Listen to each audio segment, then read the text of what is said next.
একটা বড় গর্ত দেখে লাইমা গেলাম। এই যে দেখেন কি বড় গর্ত এগুলার, এই যে বড় গর্ত। এই বেরিবারটা তো বেশি দিন হয় না, 122 কোটি টাকার কাম এইভাবে লন্ডমন্ড করে করবে এটা তো ধারণা নেই। এত বড় গর্ত হইলো কি লিগা, এটা একটু জানার দরকার আছে। আর এটার জন্য ব্যবস্থা নিব কারা, আর এত তাড়াতাড়ি কি লিগা এই রাস্তাটা নষ্ট হয়ে গেল? অন্তত 2 বছর হইলো না কাজটা, কিন্তু এরকম কি লিগা এই বিষয়টা জানা দরকার।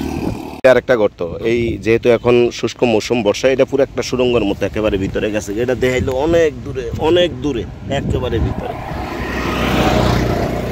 আর এটা হলো আফ্রিকার সুড়ঙ্গের মতো। এই যে এখনো বৃষ্টি শুরু হয় নাই, বর্ষা যখন শুরু হইব তখন ধুমসে যখন বৃষ্টি হইব তখন এই জায়গার অবস্থাটা হইব কি? হ্যাঁ, এই সুড়ঙ্গগুলো তো ভাঙ্গা রাস্তা খইয়া একেবারে পুরা পার বেড়ে লইয়া যাবো গা। যে আর একটা করতো একেবারে মহা সুড়ঙ্গ, এগুলো কিছু কি কেউ দেখে না, একেবারে সুড়ঙ্গের মতো কই গেছে গা, একেবারে পুরো সুড়ঙ্গ। তো এই সামনে যদি বর্ষা আইয়ে তাহলে এই অবস্থা কি? আপনারা দেখছেন সুড়ঙ্গটার অবস্থা দেখছেন, অর্থাৎ কিছু দেওয়া যায় না, বরবরায় খালি যাইতে থাকবো, এই অবস্থায় চলবো।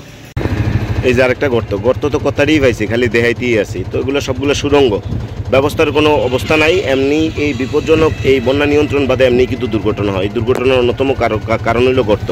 সামনে যখন গর্ত পড়ে যায় তখন গাড়ি একটা আরেকটার ওভারটেক করতে গিয়ে এই সমস্ত গর্ত পাইলে কোন দিকে যাইব হুড়ুহুড়ি করতে গিয়ে পরে কিন্তু দুর্ঘটনার শিকার হয়।